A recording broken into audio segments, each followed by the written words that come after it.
Good morning, everybody. Enter the stars. And it's Easter Sunday. So many of you are probably about to embark on some hot meal with family, things of that nature. Um, I'm sure that many of you have small children, and you'll be maybe even doing some of the Easter egg hunts and all that kind of stuff. Now, look, I understand. I understand that it's a very tough thing to fight against the beasts and some of these pagan rituals that we've been presented with our whole life and have been emotionally invested into. I get that. I had kids at one time. So don't beat yourself up too bad if you give in, and maybe you can repurpose some of these activities and turn it back toward God instead of the pagan roots. Maybe instead of a giant Easter bunny, you can dress up as a giant chicken and basically reframe this into something that more represents the springtime and God's beautiful change of seasons that shows rebirth and all of that stuff. And that may help. And that'll plant the seeds in your children to let them know that bunnies don't lay eggs, you know? So I just want you to always understand that this channel has not ever come from a place of judgment to my peers. It's the people in power and control that have made Easter what it is. And if you can reject some of the foundational things that they have in place while teaching your kids tidbits of the truth, I think that's pretty much all God wants you to do. Good morning, everybody. What a show we have today. Finally getting into Game of Thrones. Now, many of you have asked me to get into this, and I'm on season 3 at the end of the season. A couple more episodes to go to finish up the season. And, honestly, I'll be honest with you, I was expecting it would be a lot more packed with symbolism. And there is some symbolism. We're going to go over that today. I'm not going to be on here long. I think I have about 10 screenshots from the series. And basically, there are some glaring themes that run throughout it, like the winter is coming.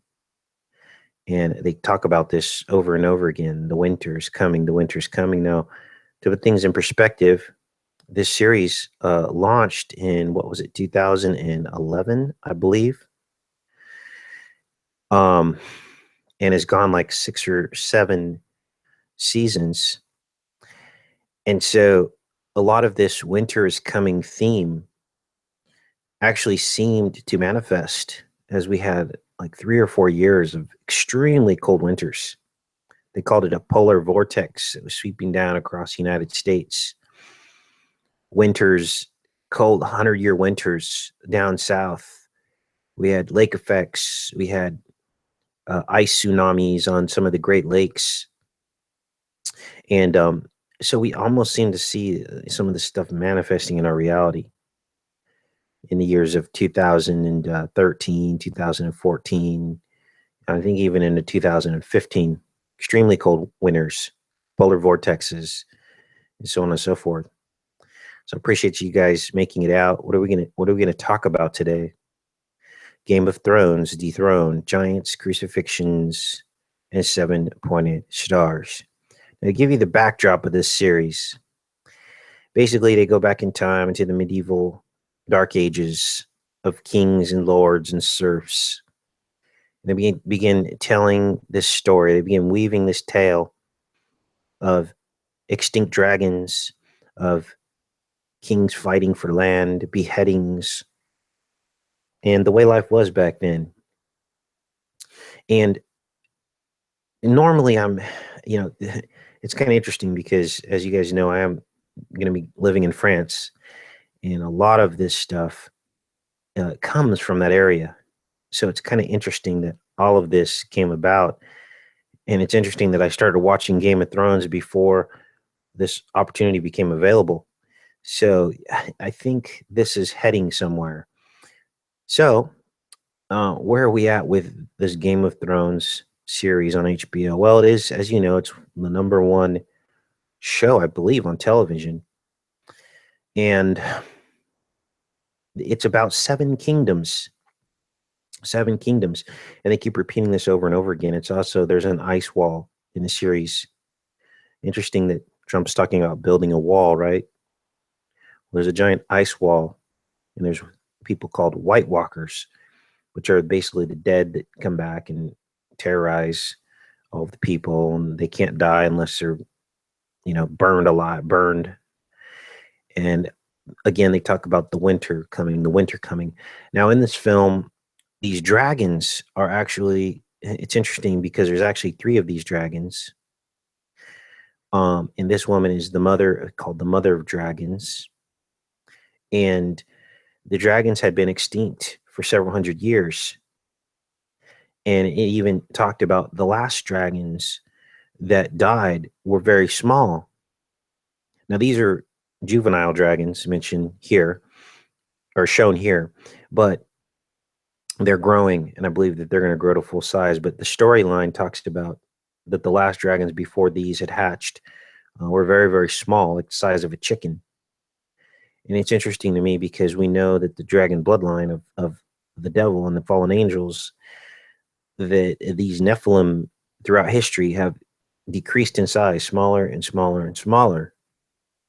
They're the same size as all of us. They're no longer giants.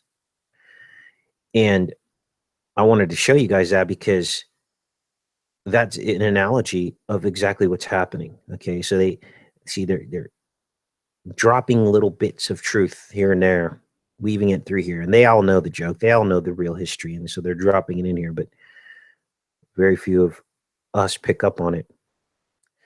Now, there's also a crucifixion in a series, and the guy's not upside down, but here on the war table, they show that one of the characters is a pawn on the war table, crucified upside down.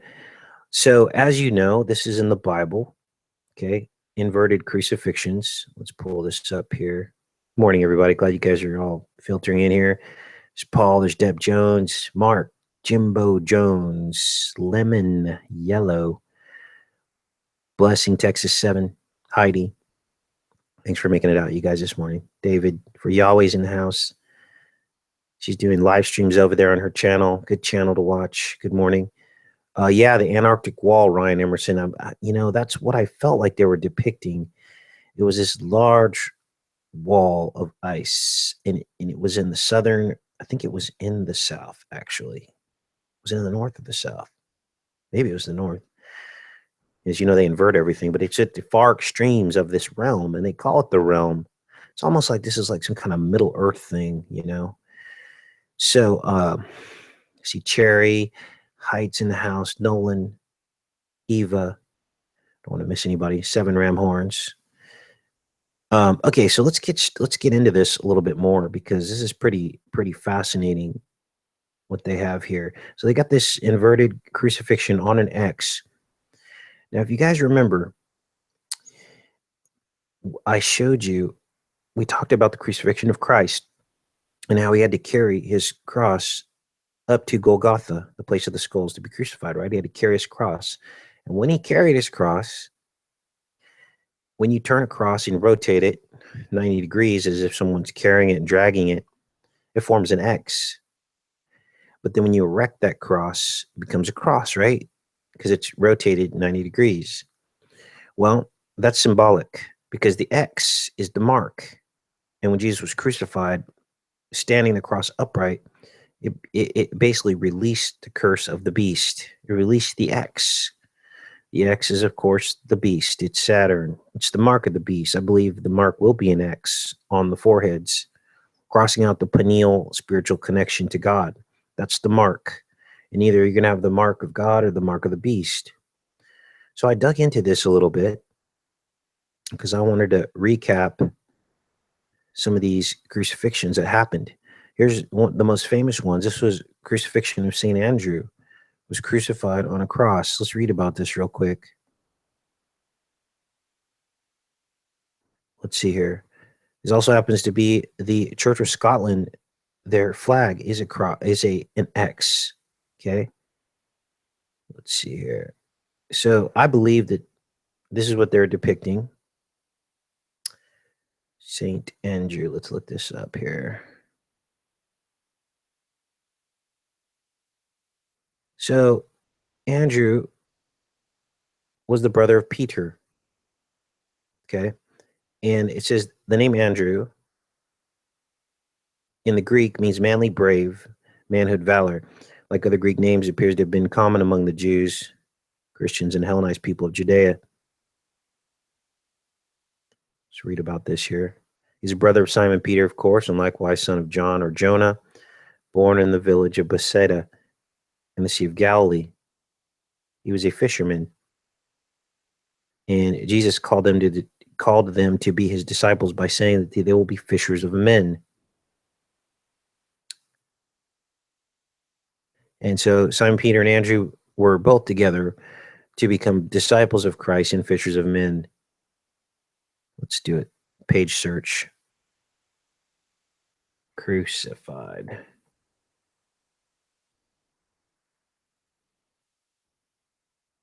Andrew said to have been martyred by crucifixion at the city of Patras in Achaia. Early texts, such as the Acts of Andrew, known to Gregory of Tours, described Andrew as bound, not nailed.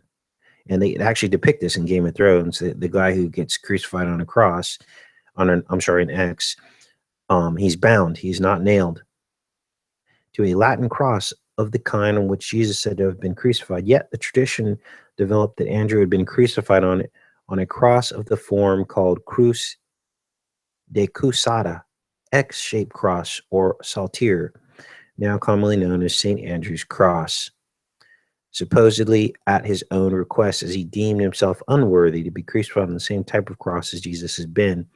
So it's almost like he marked himself as the beast, and I wonder why he would do that. Iconography of the martyrdom of Andrew, showing him bound to an X-shaped cross, does not appear to have been standardized until the later Middle Ages. So you see how this all fits in together? Game of Thrones, Middle Ages. They're showing us something here. All right, what does this say here? Having interpreted the cloud phenomena as represented in the Cruz de Scala, upon which St. Andrew was crucified, Ungus honored his pre-battle pledge and duly appointed St. Andrew as the patron saint of Scotland. Okay, so Game of Thrones, I believe, takes place in the Scottish territories. The white saltire, so they're talking about the flag here. The white saltire set against a celestial blue background is said to have been adopted as the design of the flag of Scotland on the basis of this legend. So the flag of Scotland is based on St. Andrew's crucifixion. That's interesting. I didn't know that. However, there is evidence that Andrew was venerated in Scotland before this. Let's take a look and see what else they have in here. I think that's it for St. Andrew. Now, there were other Bible figures who were crucified upside down. So we have both components. We have the X crucifixion and the upside down depicted here in the Game of Thrones. So they're combining two different stories. Let's take a look at who else. Looks like St. Peter. St. Peter traditionally held that he was crucified upside down at his own requests, since he saw himself unworthy to be crucified in the same way as Jesus. So we have St. Peter, St. Andrew. Looks like Philip as well. Philip and Bartholomew were then crucified upside down, and Philip preached from his cross. So 3 or 4 separate disciples crucified on an X or upside down. Let's go back in the chat and make sure you guys are all still connected. Okay, let's keep going with this because this is interesting. We're going to get into other stuff going on here. Now, they depict this giant. Okay, here's a screenshot of this giant in one of the episodes. I think this was in season 3 as well. And at the outset of this giant, when they actually feature him, they show us, let's pull this up here. This giant is introduced carrying these actually there's 4, these 4 posts. And he walks through this camp And basically, let's pull this up here. View image. He walks past this group of people and he pounds. Why is it not showing us this picture? I guess that's the only one we're going to get. He pounds one of these into the ground. And he grabs a rock and he starts hammering it into the ground. And then this gal with the red hair says, don't make this guy angry because he will pound you into the ground like a nail, like a hammer and nail. Now, to put this all in perspective and understand what they're actually saying here, you have to know Bible history. You have to know that at the crucifixion of Christ, the head of a giant, Goliath's head, was actually buried at the exact spot where Christ was crucified. Yes, that's where it was buried, at the place of Golgotha. And this is all symbolic, okay? Because Jesus represented the salvation. He represented the savior of humanity against the giant seed. Okay, this is the enmity between the seeds. Jesus, pure blood, giants, unpure blood. Okay, so we had the giant, his head buried at Golgotha, where Jesus was crucified, and then we had Jesus crucified there, basically countering, this curse. It's all symbolic, you guys. And this happened when David slayed Goliath. He threw a smooth stone that hit Goliath right in his pineal gland. What happens to your pineal gland as you get older? It calcifies. It turns into a stone. Okay. He had 5 smooth stones. He threw one of them, a sling. I believe the sling represents the narrow gate. Okay. David was of the pure blood. He was of Christ's bloodline. He was Christ's forefather. 14 generations. I think it was either 14 or 20. I think it was 14 generations before Christ was crucified. Okay.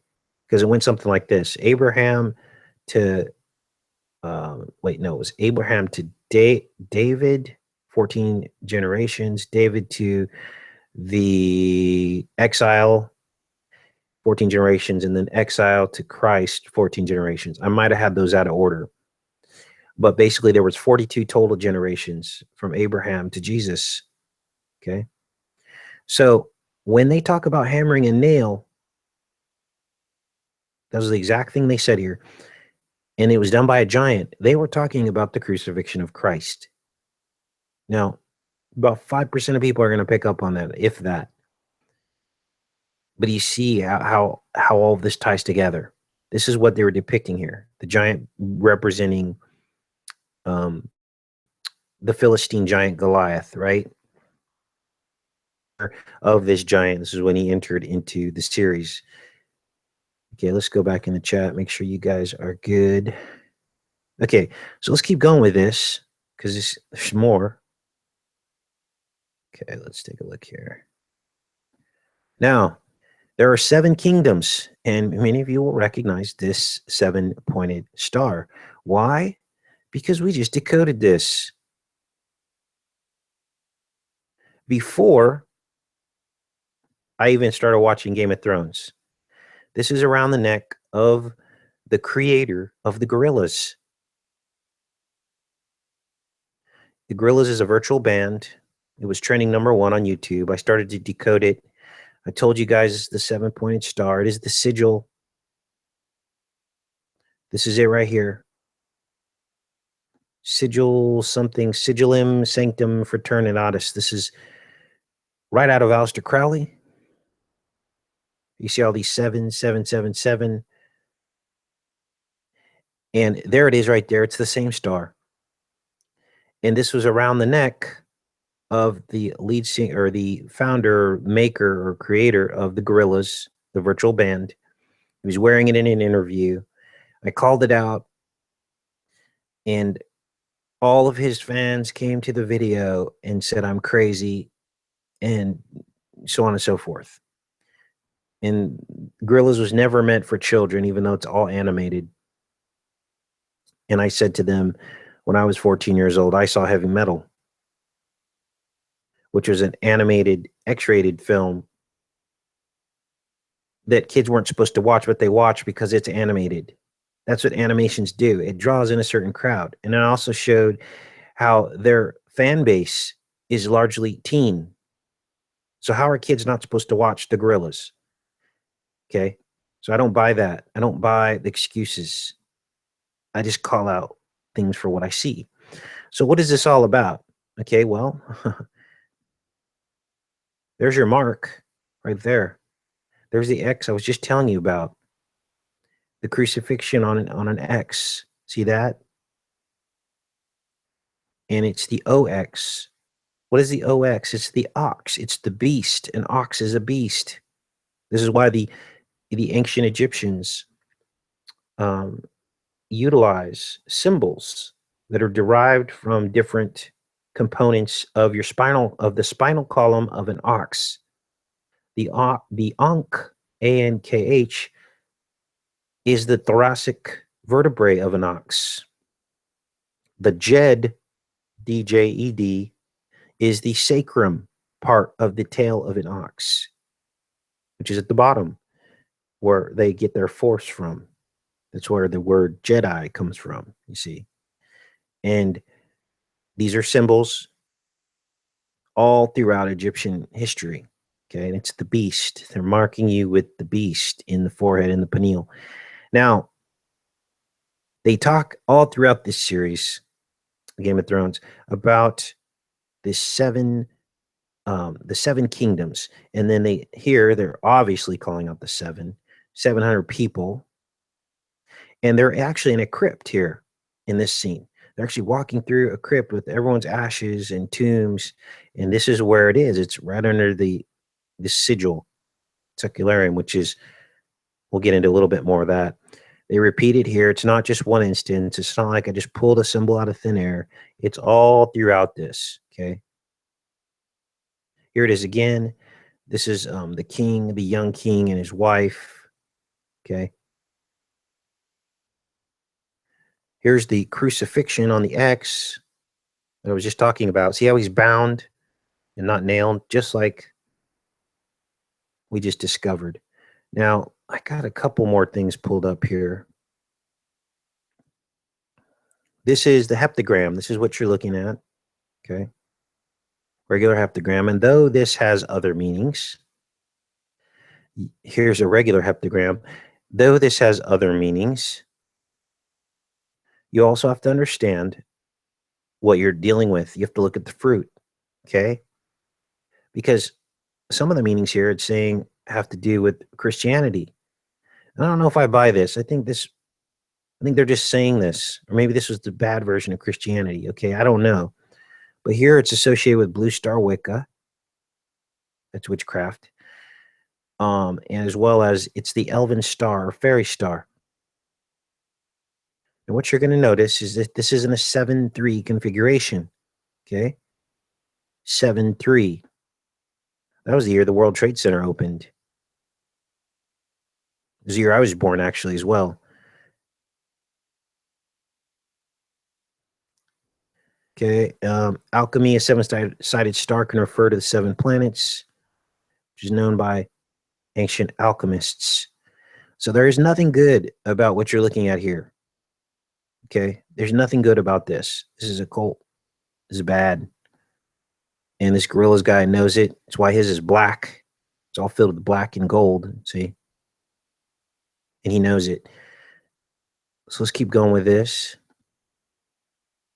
Here's some more images of this 7-pointed star. Pure evil. Let's close this up here. See if there's anything else I forgot to cover. All right. So according to them, winter's coming. So I think things are going to get even more crazy in terms of the weather. I was on KJ's show last night, scariest movie ever, for a bit. Thanks, John, for reminding everybody. And that was a great show. I got to recap some stuff that we talked about here to get into a little bit more detail. Okay. Good morning, Independent Press Project. Morning, Dan. Good morning, Jimbo. Morning, William Jean. All right. So I was going to do, actually, I will do a separate show on the Wolf of Wall Street. So tune in for that. That's going to be, I think, tomorrow or the day after. 2013 movie, and we're going to pull apart a scene that was filmed at the top of 666 Fifth Avenue. Now, there's been a lot of talk about this because this is where what Jared Kushner, the son-in-law of Donald Trump, actually owns his property. Okay, and he owned the property, I believe, in 2013. When this movie came out, Wolf of Wall Street had Leonardo DiCaprio in it. It had Michael McConaughey. In the scene that we're going to pull apart, they're talking all about money and virtual money at that. And I believe that they're actually talking about Jared Kushner, who owned the building where they did the scene where they're having lunch at the top of it in the restaurant. And I believe that really, instead of stocks, they're talking about real estate, because real estate's all virtual. It's the same thing as stocks. It's not real money, you see.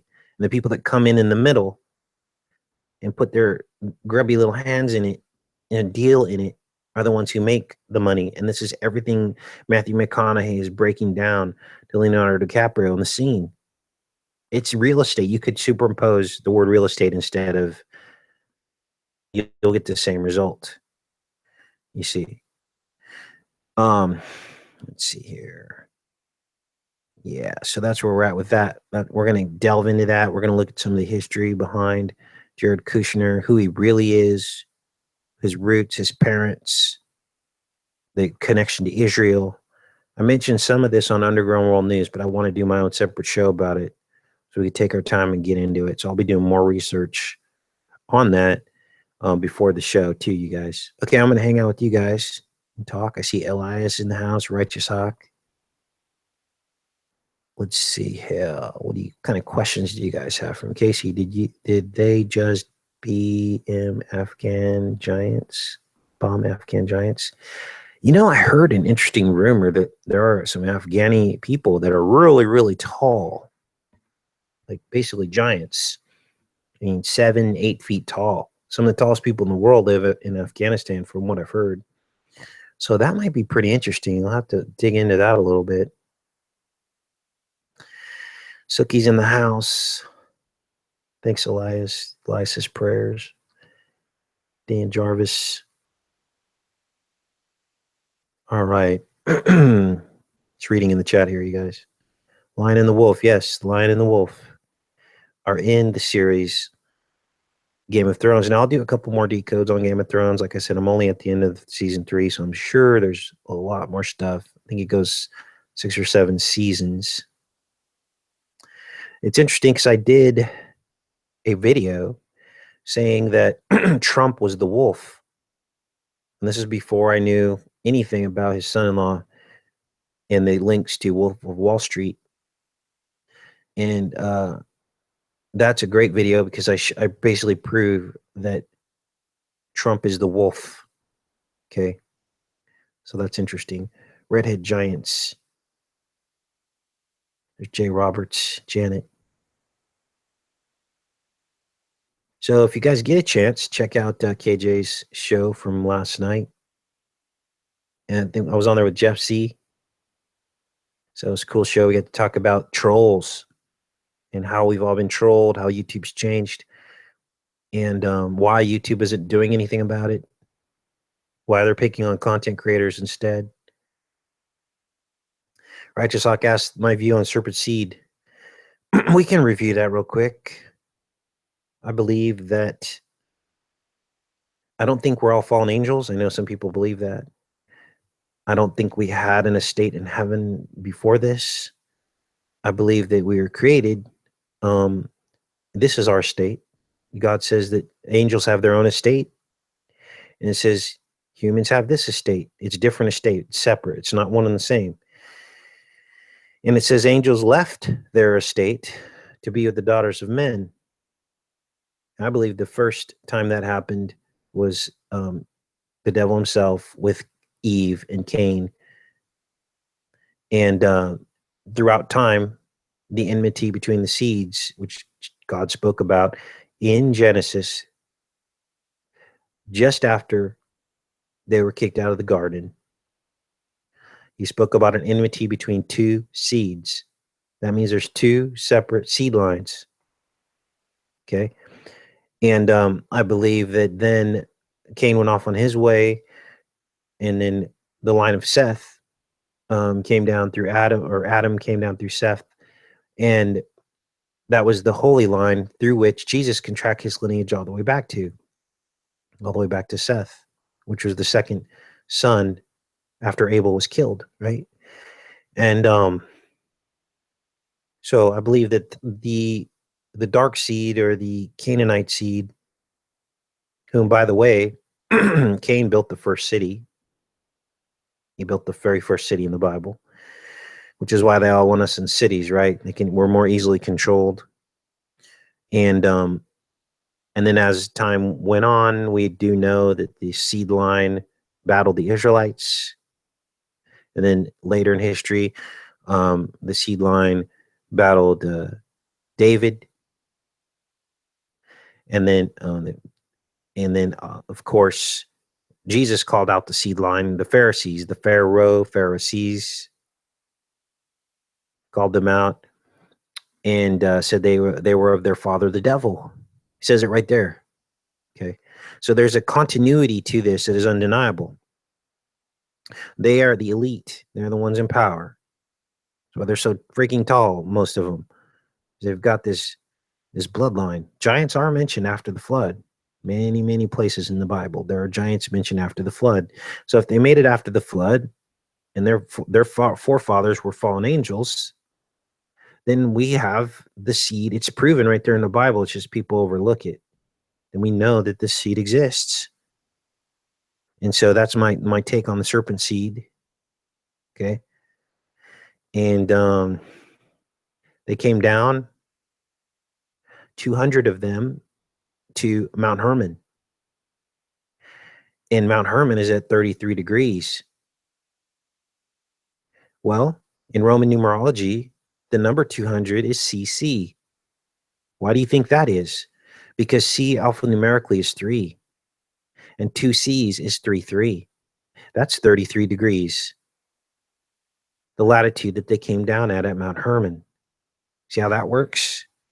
And at the top of Mount Hermon, there is the center of a Vesica Pisces, which is 2 C's mirroring one another, staring at each other. They know what CC means. They know what the 200 are.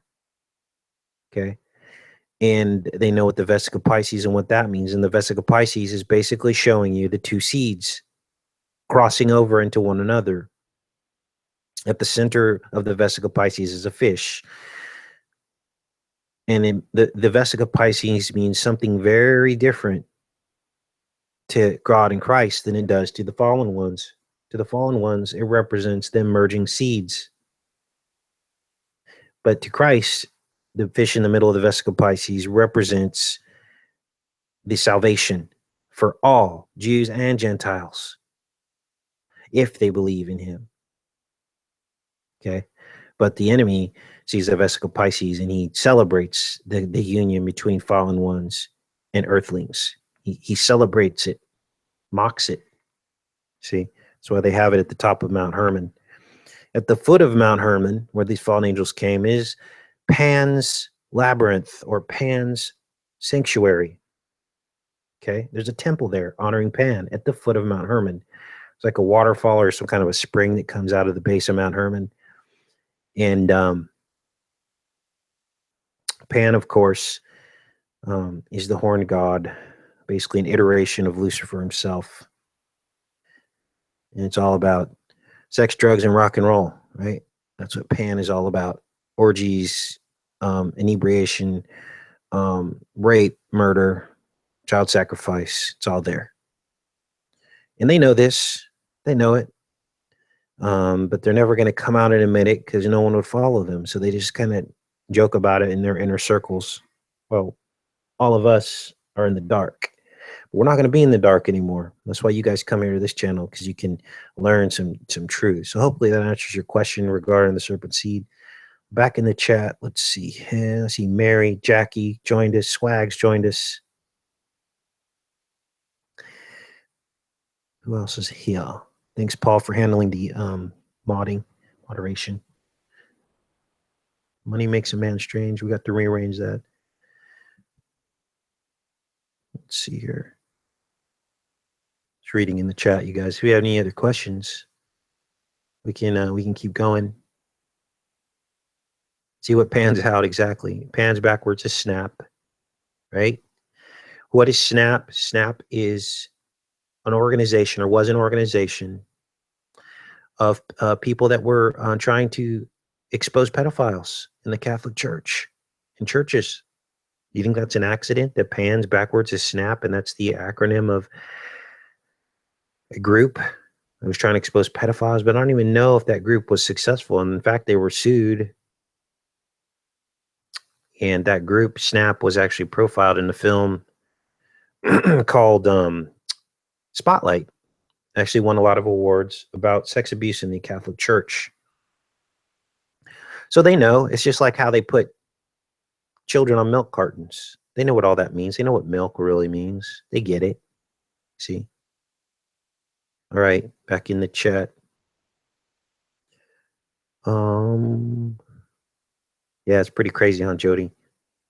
Oh, Snap food stamps. Oh, interesting. That's right. That's called, isn't that program called Snap?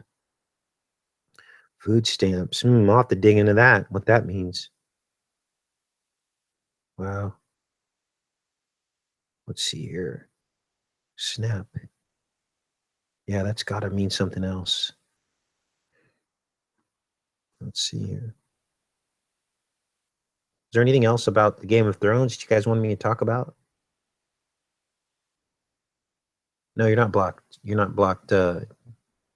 Roberts. You're not blocked because we can see you. Let's see here. Spinach and peanut soup. Sounds good. Yeah, hey, health tip for you guys. I know we're kind of going on different directions, but go and buy like the biggest bag of spinach you can find in like Costco or whatever. You can do organic. It's probably better for you. And if you replace one of your meals with that every single day, that's really healthy. You can also saute the spinach in a little bit of butter, not too much. You can like fit all kinds of spinach in your body just by cooking it down a little bit. It's really good for you. I mean, Popeye, they were onto something with that whole Popeye the Sailor and he eats his spinach for strength. Okay. So that's just a little point. I did that. I ate a giant bag of spinach for like 2 weeks. And it was really good. You can also just take a giant bowl of spinach and drop a little balsamic vinegar on it, a little bit of Parmesan cheese, and heck, splurge a bit, put a bacon bits on it or something if you want. It's really good for you. So that sounds good. I ran out, so I'm gonna have to get some more. All right, I'm back in the chat. What do you think about flat Earth? God. Yeah, we've gone over that so many times. I recommend going to my playlist. The Flat Earth is Not So Flat. That will lead you in the right direction as to all the findings that we found about the inner eye Earth and all that stuff. Am I moving to France or just an adventure? Says Drive Denali. I'm moving there. I don't really plan on coming back. I don't know how that's going to play out, but that's the plan. I guess you have to get like citizenship and all that. So spinach, yes. Bacon, no. I'll tell you something. Okay, so what makes bacon bad? Okay, a couple things. Okay, obviously it's an unclean meat. Okay, but the Bible also says, "Do not let a man judge you on what you eat or drink." And so there's that. And then it's got sulfites in it. Bacon has sulfites in it. Now, this meat place in the description of this video that I'm affiliated with, they have sulfite-free bacon. which basically means there's no preservative in it. The preservative is what harms your body, and it's only if you eat out of moderation. Sulfites, okay? And so basically nitrates, I'm sorry, thank you. Thanks, Righteous Hawk. Appreciate that. If you can get nitrate-free bacon, it's not going to taste the same, but it's going to be way healthier. But of course, it is an unclean meat. So there you go. Skeeto Punk's late to the party. Yes, Skeeto Punk, I'm moving to France. I'll give a quick recap because I think some of you haven't heard yet. Amazing opportunity opened up with one of our brothers in Christ. And I'm going to walk through the door. I would have never been able to do something like this with my income, but the brother's making it possible. So that's where I'm going. It's interesting because the reason why this door open is because this brother heard that I had an interest in France and wanted to move there one day, and he had the means, and so he made a situation that works for both of us. And so it's an amazing opportunity. I've actually been to France before in 2002, back when I was married and my kids were younger. I think my son was like 7 at the time. My daughter was 10 or 11. And we went on a three-week vacation to France. And even at that time, it was a really expensive trip. I think the plane tickets were $2,000 each. But we were able to do it because at that time I was working in pharmaceutical sales and I was making really good money. And also my former brother-in-law already lived there. He worked at a hotel, large hotel for sports teams. I guess soccer is really big over there. They call it football over there, but it's super huge. And their hotel specialized in hosting whole teams of soccer players or football players. And so basically, he moved there with his wife, who was French, and her parents owned the hotel. And he learned French and they were there. So he's like, come on out. We have accommodations for you. All you have to do is buy your plane tickets. So we bought the plane tickets, and I took my ex-wife and 2 kids to France. And we were there for 3 weeks in the west of France, Normandy, Brittany. We did see Paris. We spent 1 week in Paris. I didn't really like Paris. It's not really my style. But there's a culture in the west of France called Paris Profond. It is a culture of the farmers and the dairies and all of that in the west of France. It's a much slower lifestyle. Small villages dot the countryside. And at their center are churches, ancient churches from the turn of the last century, around the times of Christ. And I always thought that was fascinating. And back then I wasn't even awake yet. There's also the area where the Karnak stones are. If you've ever heard of the Karnak stones, ancient stone megaliths arranged across the countryside in straight lines for miles on ley lines. There's also amazing really, really old castles built on rocks out in the middle of oceans, just like you see in the movies. So I'm going to be doing a lot of research into history and all of that. So I'm really looking forward to it. So that's the update for people who haven't heard. This is all going to go down in beginning of May. And I actually bought a one-way ticket. And then I did some more research and realized if you buy a one-way ticket, you're going to get detained at immigration. So I had to get that ticket refunded, and I got a round trip. Let's see here, back in the chat. I know a little bit of French. It'll all come back to me. I learned quite a bit when I was there. Fromage, that's cheese. And that's like everybody eats cheese in France, and wine. And gendarmerie, it means something. I think that's the police. So, Yeah, yeah, Skeeto. Pretty crazy, right? This all happened. This all went down within the last 3 weeks. So, all right. All right. Righteous Hawk bought a foreclosure, mortgage free. Woohoo. No more debt slavery. Awesome. You guys, that's the way to do it.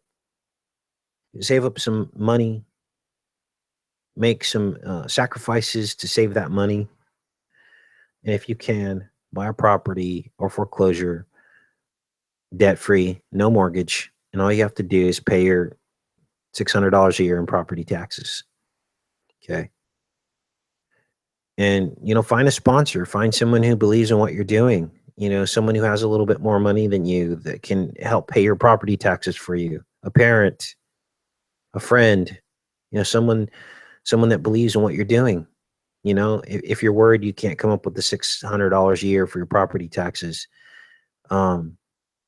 that's something that you can look into. I mean, a lot of people, you'd be shocked. A lot of people would be willing to help you with that. But that's the way to do it. You always have somewhere to go. I mean, when things get really, really bad in this country, which I just don't see that happening before Christ comes.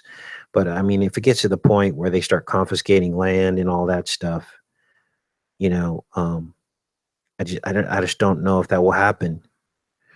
So you're going to have that land. You're going to be able to live on it. And then all you have to worry about is food. Number one expense, you guys, in life is rent, mortgage, where you're going to live. That's a number one expense in a budget. Okay. This is how they keep us slaves. This is how they keep us debt slaves. Because what is the number one thing people are afraid of? Being homeless. Isn't it interesting that the number one fear is the most expensive thing? See how that works? They have it in order of fear. The fear is ordered. So, in other words, number one, homeless. Number two, second fear is I'm not going to have enough to eat. That's the second biggest expense. Third big business expense is I'm not going to be able to move. Not going to be able to be mobile. So that's your car payment. See how the 1, 2, 3 is in the same order as expense?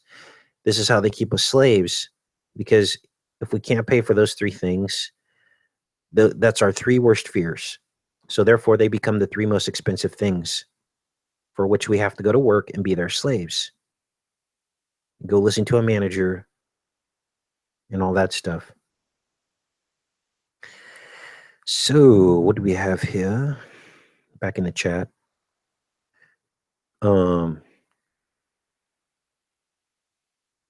Let's see here.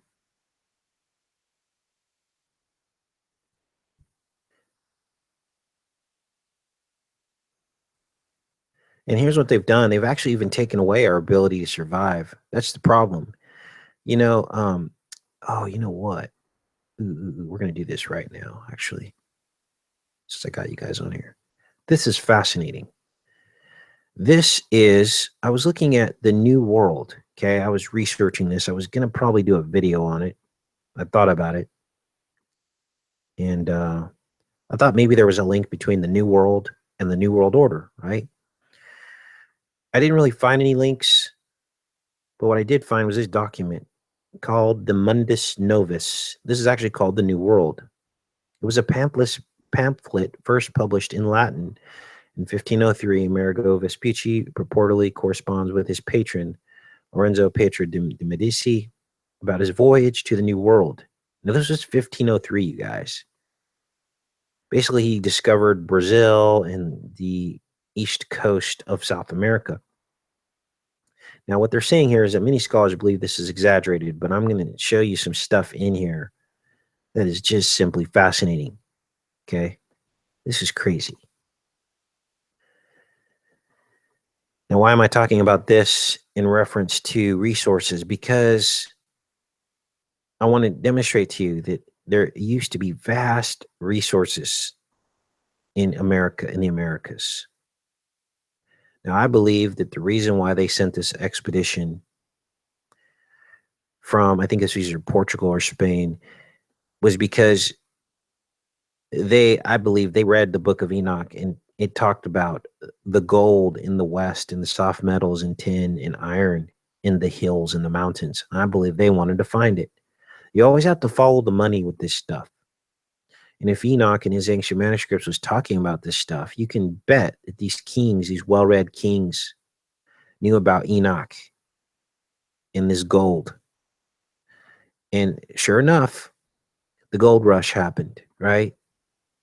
Some of the most gold anywhere in the world found in California in the foothills.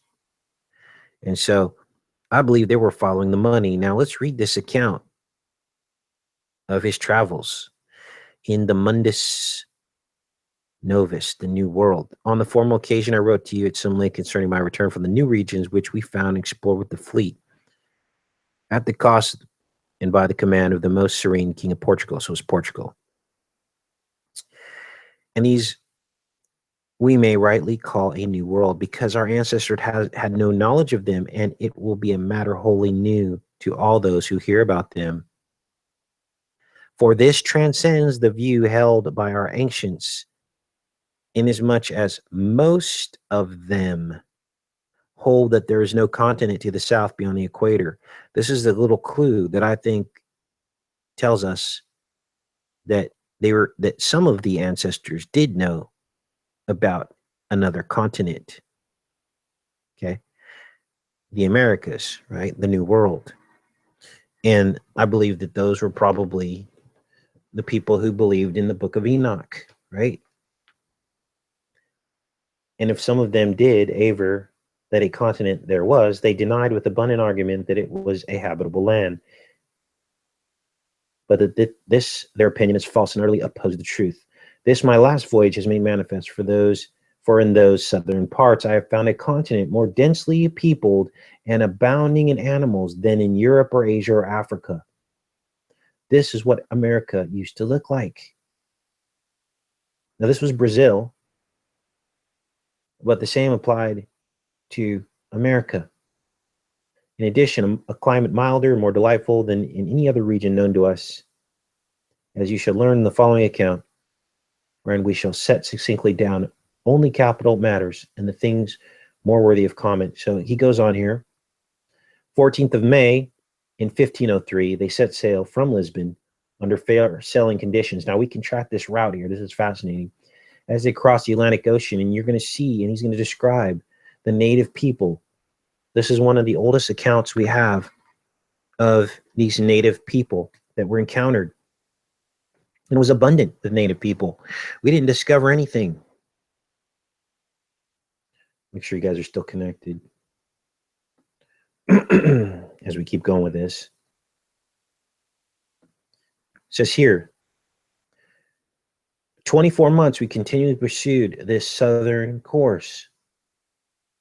The route of this voyage is as follows. Our course was set for the Fortunate Isles, once so called, but which are now termed the Grand Canary Islands. Let's track this. Let's take a look at this. Let's close this up. Close these. Good. Close this. Don't say. We're going to open up Google Earth and track the route that's described here on the way to Brazil. The course was set for the Fortune Isles, once so called, but which are now termed the Grand Canary Islands. These are in the third climate and on the border of the inhabited West. As by sea, we skirted the whole African coast and part of Ethiopia's part, as far as Ethiopic promontory, so called the Ptolemy. So he went all the way around to Ethiopia, which is on the complete other side, past the Canary Islands. But then it looks like he backtracked, directed our course over the vast ocean toward the Antarctic. We, for a time, bent westward. So they started west, owing to the wind called Volturnus. And from the day when we set sail from the said promontory, we cruised for the space of 2 months and 3 days before any land appeared to us. So basically crossed, let's pull this up here. They left Portugal. Here's Portugal. They went through the Canary Islands, around all the way around Africa and then they came back west. They started out this way. Let's flip this around here. Let's keep going with this. Why is this? Oh, I see. Weirded out right there. All right, so let's keep reading.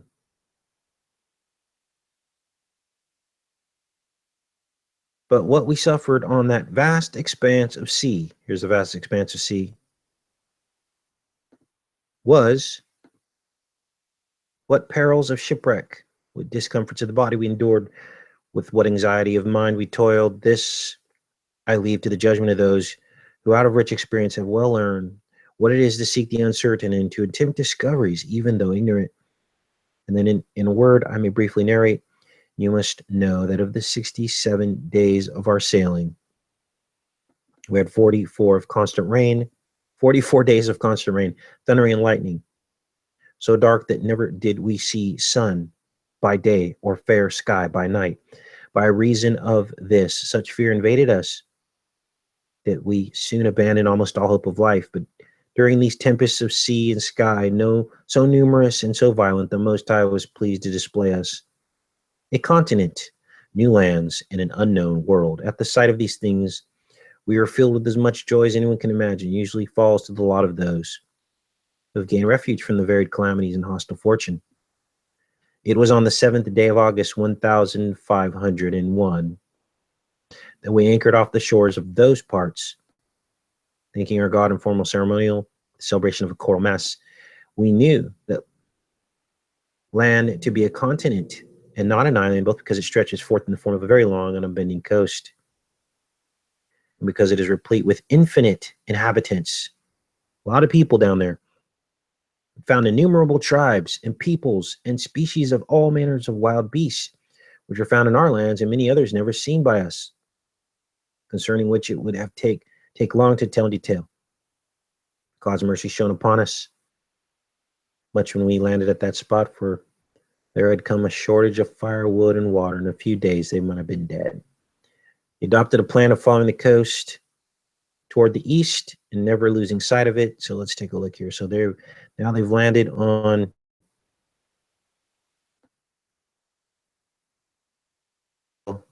how they have gone east. That's weird. East is this way. East. How they've gone east. That would put them back in the ocean, right? On with this.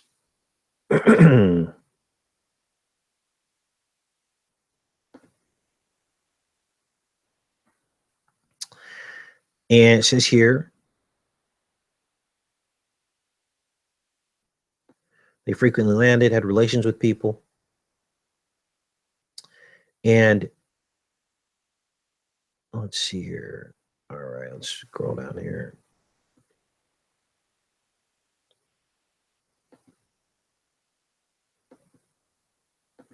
We were wandering and uncertain in our course, and only instruments for taking the altitudes of the heavenly bodies showed us our true course precisely.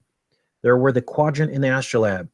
This is how they navigated back then, which all men have come to know. For this reason, they subsequently made me the object of great honor, for I showed them that though a man without practical experience, and through the teaching of the marine chart for navigators, I was more skilled than all the ship masters of the whole world.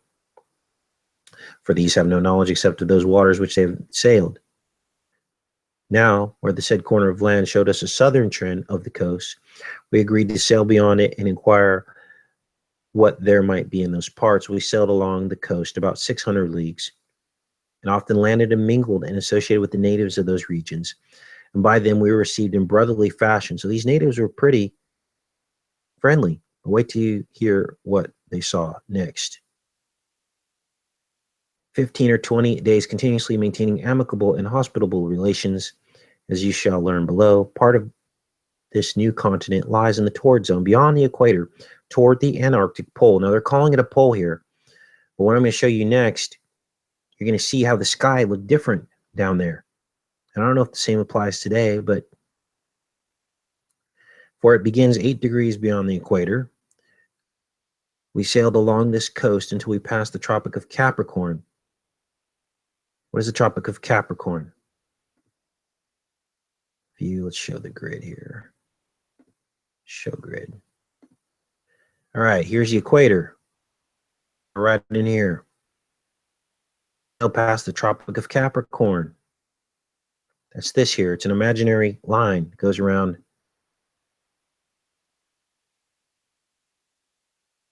We're following them. They're sailing down along this coast.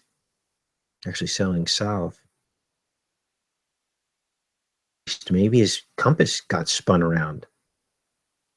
Interesting. Let's keep going with this.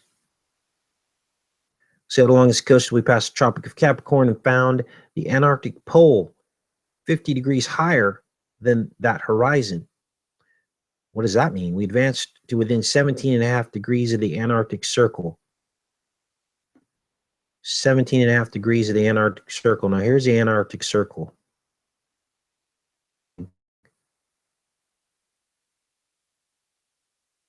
What degrees was? I can tell you this.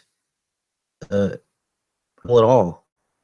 There's a wall of ice that surrounds us, which brings us back to Game of Thrones, right? Let's keep going with this. We advanced to within 17.5 degrees of the Antarctic Circle, and what I there have seen and learned concerning the nature of those races, their manners, their tractability, and the fertility of the soil, the salubrity of the climate, the position of the heavenly bodies in the sky, and especially concerning the fixed stars of the 8th sphere. What are the fixed stars of the 8th sphere? I don't know. That's interesting. But if they're this close to the Antarctic Circle, there's people down there. Let's read about this. Never seen or studied by our ancestors, these things I shall relate in order. First then, as to the people, we found in these parts such a multitude of people as nobody could enumerate, as we read in the Apocalypse. Is this Revelation? I don't know. What is he talking about? The Apocalypse. A race, I say, gentle and amenable. All of both sexes go about naked, covering no parts of their bodies. Let me check you guys in the chat. Right on. Let's keep going with this. And just as they spring from their mother's wombs, so they go unto death. They have indeed large, square-built bodies. He's describing the natives that he saw.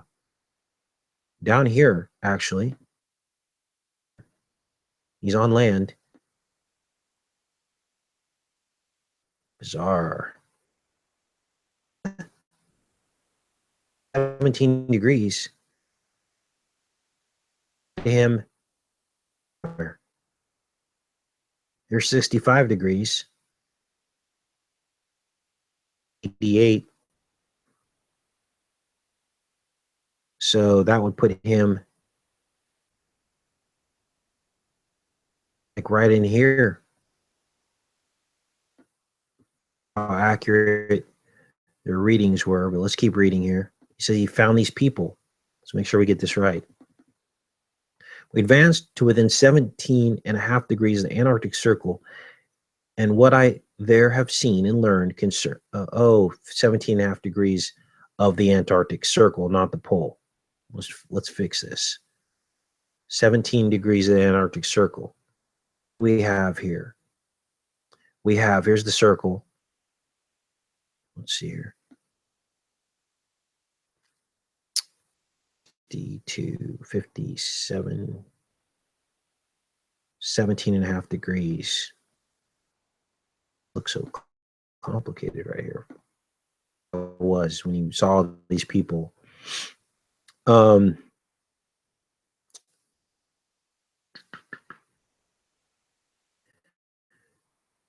67 degrees,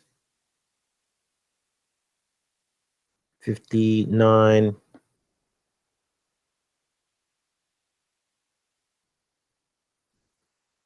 53, 67. He was like right in here.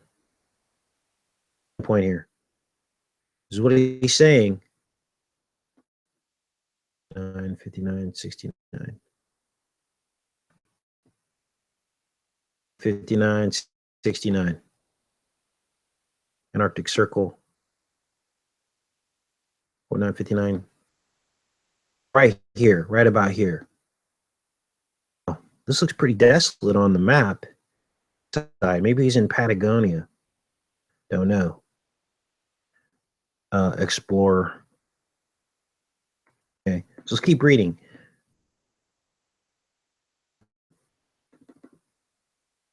(17 degrees of the Antarctic Circle. Okay, I just wanted to make sure we got that right.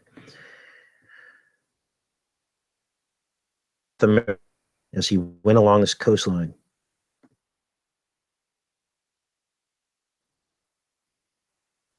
And what I there have seen and learned concerning the nature of those races, their manners, their tractability, and fertility of the soil, superior to the climate, the position of the heavenly bodies in the sky, especially concerning the fixed stars that aid sphere, never seen or studied by our ancestors. Never seen or studied by our ancestors, these fixed stars. These things I will relate in order. First, then, as to the people. So he's talking about these people near Antarctica. We found in these parts such a multitude of people as nobody could enumerate. Square-built bodies, well-formed in proportion, and in color verging upon reddish. This, I think, has come to them because, going about naked, they are colored by the sun. They have too hair, plentiful and black, in their gait, and when playing their games, they are agile and dignified. They are comely too, which they nevertheless themselves destroy. Their cheeks, lips, nose, and ears, nor think those holes small, or that they have only one. For some I have seen having in a single face 7 borings, any one of which are capable of holding a plum. So this is the piercings that we see in some of these cultures in the jungle, even in modern day. Pull that up. We're going down the rabbit hole here, you guys. We're kind of investigating live here. South America face piercing tribe. Imagine the horror. I mean, could you imagine? Let's look at the images here. So this is what he saw. South America, face piercings, red skin. Okay, look at this. Unbelievable. Let's look at Wiki. If they're still doing this today. Lip plate. Body piercing nose. Indigenous people of South America. Let's look at this one. Right.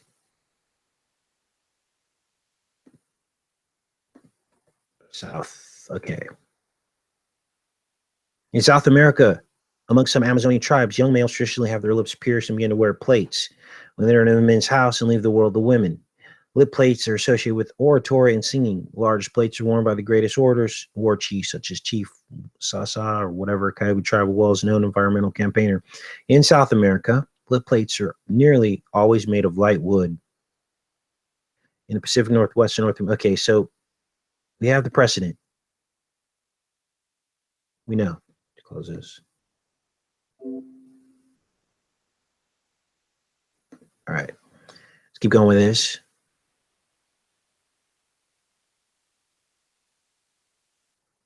They stop up these holes of theirs with blue stones, bits of marble, very beautiful crystal of alabaster, very white bones, and other things artificially prepared according to their customs.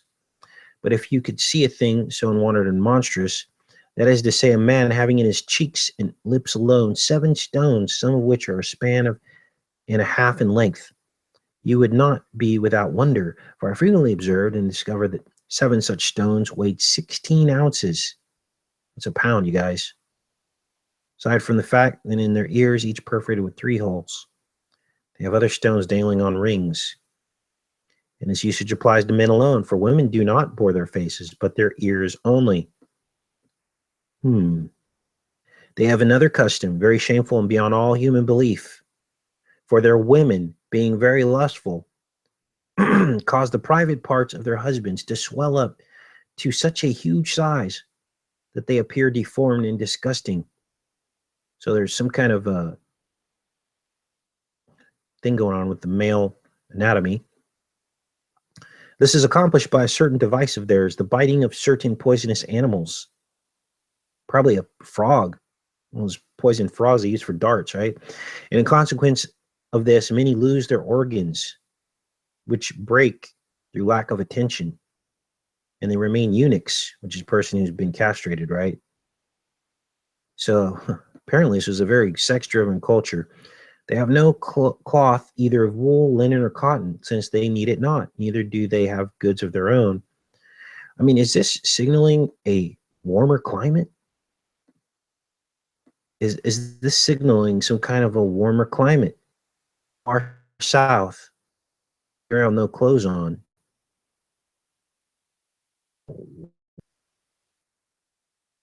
I mean, are we literally, have we entered an ice age from the 1500s?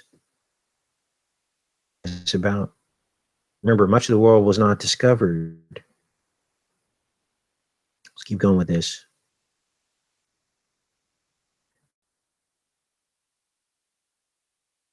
They didn't use money. They used their own goods. There wasn't even really any bartering, it says here. They lived together without a king, without a government, and each is his own master. They marry as many wives as they please, and son cohabitates with mother, brother with sister, male cousin, female, and any man with the first woman he meets. So a lot of savagery going on here. They dissolve their marriages as often as they please and observe no sort of law with respect to them, beyond the fact that they have no church, no religion, and are not idolaters. What more can I say? They live according to nature, may be called Epicureans rather than Stoics. There are no merchants among their number, nor is there barter. So they didn't have bartering or merchants. The nations wage war upon one another without art or order. The elders, by means of certain harangues of theirs, bend the youth to their will and inflame them to wars, in which they cruelly kill one another. And those whom they bring home captives from war, they preserve, not to spare their lives, but that they may be slain for food. So there was some cannibalism going on. For they eat one another, the victors, the vanquished, and among other kinds of human flesh is a common article of diet for them. Nay, be the more assured of this fact, because the fathers has already been seen to eat children and wife. Geez. And I knew a man whom I also spoke to, who was reputed to have eaten more than 300 human bodies. And I likewise remained 27 days in a certain city where I saw salted human flesh suspended from the beams between the houses. Just as with us, it is the custom to hang bacon and pork. Unbelievable. I saw further, they themselves wonder why we do not eat our enemies. I do not use our food as flesh, which they say is most savory. Our weapons and bows and arrows are bows and arrows. And when they advance to war, they cover no part of their bodies for the sake of protection. So like beasts, they are in this manner. We endeavored to the extent of our power to dissuade them and persuade them to desist from these depraved customs. And they did promise us that they would leave off. The women, as I have said, go about naked and are very libidinous, yet they have bodies which are tolerably beautiful and cleanly, nor are they so unsightly as one perchance might imagine, for inasmuch as they are plump, their ugliness is the less apparent, which indeed is for the most part concealed by the excellence of their bodily structure. It was to us a matter of astonishment that none was to be seen among them who had a flabby breast, and those who had borne children were not to be distinguished from virgins by the shape and shrinkage of the womb. So it sounds like that they couldn't tell the difference between women who had children and women who hadn't. And in the other parts of the body, similar things were seen, of which, in the interest of modesty, I make no attention. When they had the opportunity of copulating with Christians, urged by excessive lust, they defiled and prostituted themselves. They live 150 years. So these people are very long-lived and rarely fall ill. And if they do fall victims to any disease, they cure themselves with certain roots and herbs. These are the most noteworthy things I know about them. The climate there was very temperate and good, and I was able to learn from their accounts. There was never there any pest or epidemic caused by the corruption of the air. So here's a clue that they were maybe further south, because there was no pests, there was no mosquitoes, very little of any disease, which is more indicative to like Brazil and the Amazon. There's lots of disease and lots of pests there. And it says, and unless they die a violent death, they live long. This I take to be because the south winds are ever blowing there, and especially that which we call Eurus, which is the same to them as the Aquilo is to us. They are zealous in their art of fishing, and that sea is replete and abounding in every kind of fish. So these were fishing tribes of the ocean. They are not hunters. This I deem to be because there are many sorts of wild animals, and especially lions and bears, and innumerable serpents. This is interesting. So there were lions and bears in South America at one time, and other horrid and ugly beasts, and also because forests and trees of huge size, their extent far and wide, and they dare not, naked and without covering in arms, expose themselves to such hazards. The land in those parts is very fertile and pleasing, abounding in numerous hills and mountains, boundless valleys, and mighty rivers, by refreshing springs, and filled with broad, dense, and well-nigh impenetrable forests full of every sort of wild animal. Interesting. Trees grow to immense size without cultivation. Many of these yield fruits delectable to taste, beneficial to the human body. Some indeed do not, and no fruits there are like those of our own. Innumerable species of herbs and roots grown there too. This is what the earth used to look like, you guys. Abundance, which they make bread and excellent food. They have too many seeds altogether, unlike those of ours. They have there no metals of any description except gold, of which those regions have a great plenty, although to be sure we have brought none thence on this our first voyage. This the natives call to our attention, who averred that in the districts remote from the coast there's a great abundance of gold, and by them it is in no respect esteemed or valued. So they didn't know the value of gold. They are rich in pearls. And he just goes on to talk more about the numerous species of animals. So, there's some clues here. This goes on. I won't read any more of this. Actually, the sky and atmosphere are serene during the greater part of the year, and devoid of thick vapors. The rains there fall finely, last 3 or 4 hours, and vanish like a mist. The sky is adorned with most beautiful constellations and forms, among which I noted about 20 stars as bright as we ever saw Venus or Jupiter. I have considered the movements and orbits of these. I have measured their circumferences and diameters by geometric method, and ascertained that they are of great magnitude. I saw in that sky 3 canopi, 2 indeed bright, the third dim. The Antarctic pole is not figured with the Great and Little Bear, as this Arctic pole of ours is seen to be. So he was seeing the stars differently. Nor is any bright star to be seen near it, and of those which move around it with the shortest circuit. I think these are the pole stars he's talking about. You probably saw the North Pole star when he was in the Arctic, and that's how they navigate up there. But down here, they're navigating through by the South Pole star. I don't believe it's a pole, but it looks like a pole in the sky. And of those which move around it with the shortest circuit, there are 3 which have the form of an orthogonous triangle. The half circumference, the diameter, has 9.5 degrees. Rising with that to the left is seen a white canopus of extraordinary size, which they reach mid-heaven, have this form. So apparently, are there stars that cannot be seen in the northern hemisphere? Maybe. So he goes on to describe these stars that are a little different than the stars that they're accustomed to. All right, you guys. Wow. Went deep into that rabbit hole, huh?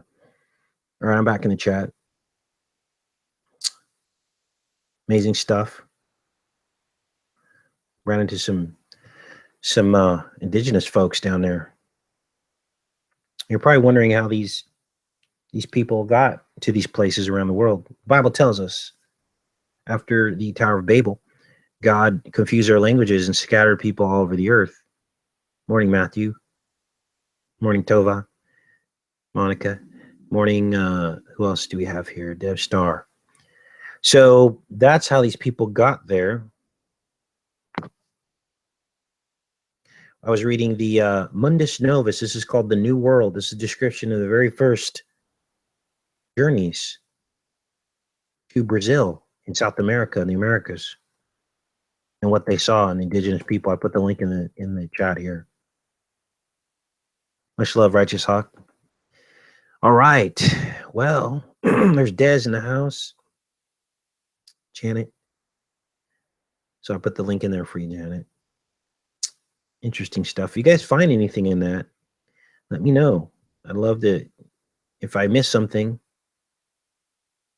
150 years old, those people live to be. No, I don't know how he would verify that or know it. Maybe he saw a calendar or something, or maybe those people kept track of how old they were.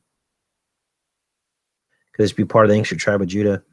I don't think so, Whitney, because they were like cannibals and stuff, eating each other. I mean, Jesus was from the tribe of Judah, and God would never co-sign that kind of behavior with, multiple. They were marrying their cousins and sisters, like that's what the guy was saying. But I do believe that the tribe of Judah could have been scattered to other parts of the world. Got to look at the fruit of people in tribes and what their practices are. You see. There's Rebecca. Hi, Rebecca. Hello, fellow truthers. I don't have time to chat, but I still want to say hi. Thanks for stopping in. Oh, yeah, the KJ show was fun last night. Yeah, I go on there from time to time. He's a friend of mine. We've both been around for a long time, and we've always stayed in touch and trust each other, and we're friends. So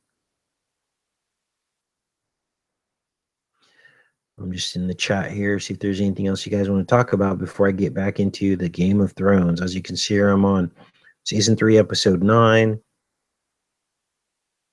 And again, I'll be doing some follow-up videos on this. 12 tribes of the 12 zodiac. It's possible. It's 12 and 12. Moabites. Wasn't that interesting? Hello, Whitney. X-ray 22's in the house. How about Ishtar Day, Casey? Yeah, I've got some videos on Ishtar and Easter, and I uploaded one about a week ago. I don't know, for some reason I thought Easter was a week or two ago, so I started uploading some of my Easter videos that I've from the past where we've already decoded this. I think I decoded the rabbit and what it actually means and how that points back to Ishtar, and I linked it all together and why it's a Freemason symbol as well, the rabbit. And so check that out. I uploaded it a couple weeks ago. What do you think really happened to the giants? They got, a lot of them were hunted down.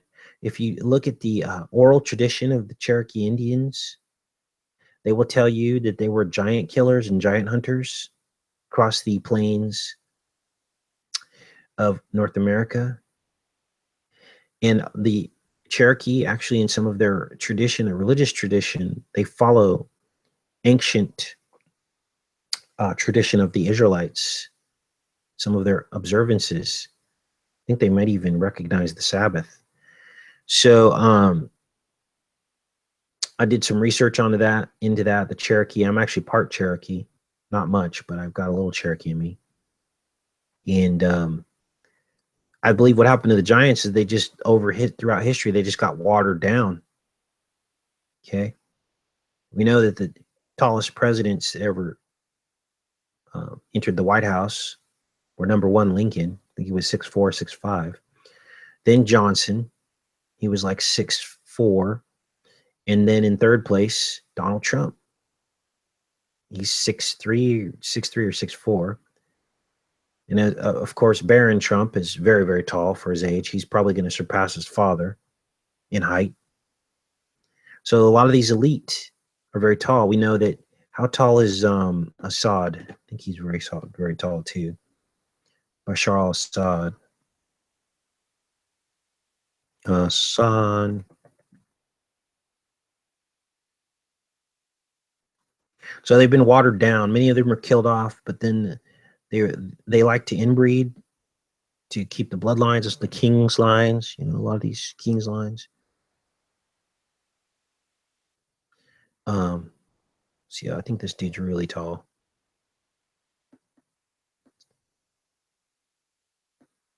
What does it say here? Oh, they're not going to tell us his height. Let's see here. Ooh. Let's do this. How tall is Assad?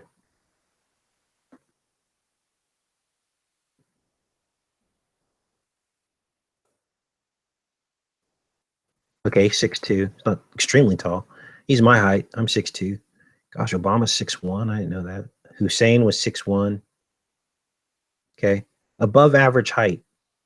Donald Trump 6'2". I think he's actually 6'3". Heights of world leaders.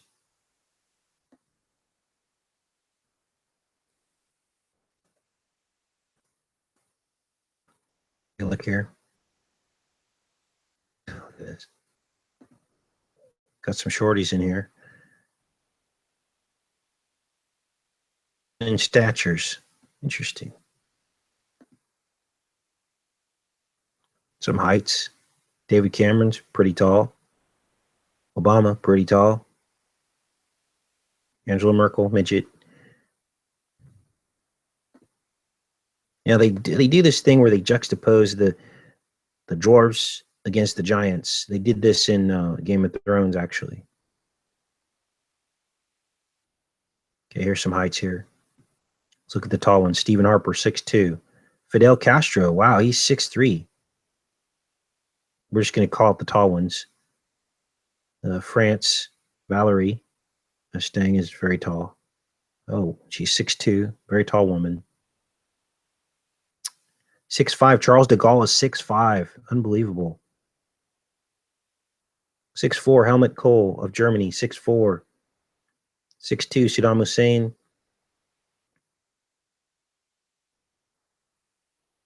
Boris Yeltsin was 6'1". David Cameron, 6'1". Nick Clegg of the UK, 6'1". Robert Gasconi, 6'4", UK. Sir Alec Douglas Home, 6'1", UK. James Callahan, 6'1", UK. Barack Obama, 6'1". JFK was 6 foot. It's pretty tall. George Washington was 6'2". Interesting.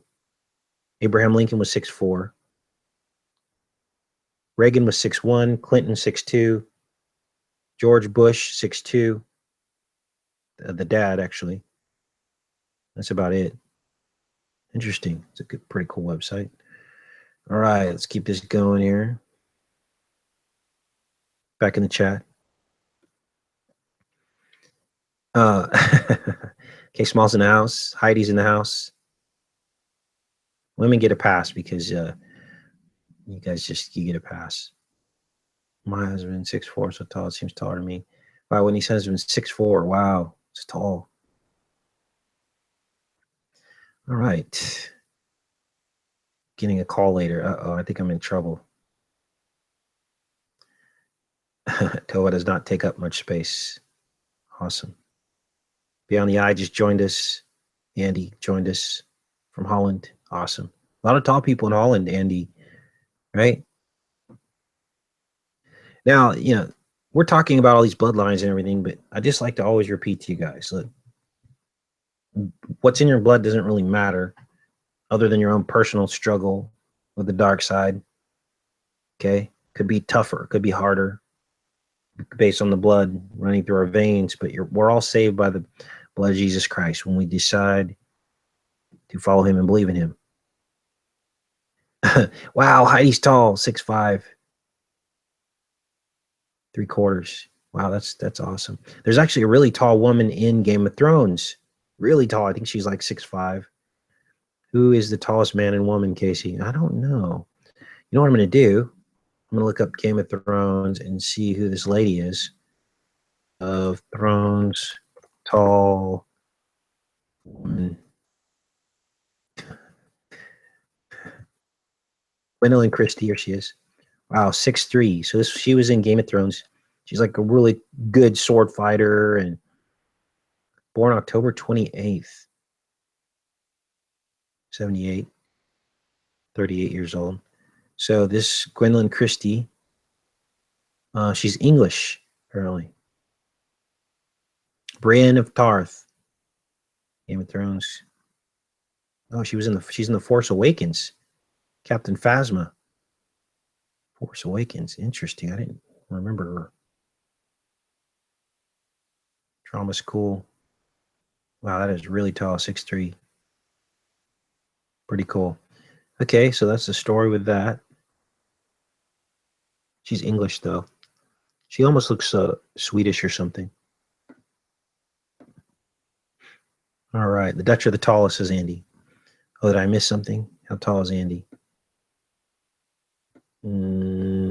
Jesus is right. Hello from home. Okay. All right. Pretty cool. Pretty cool. Let's see here. Everyone in the UK is shorter. Let's develop an account of strong men being sent to war and killed. Yeah, I mean, I could see how that could happen. Yeah. Met the tallest lady in 77. Wow, Sunrise Skywatcher met the tallest lady.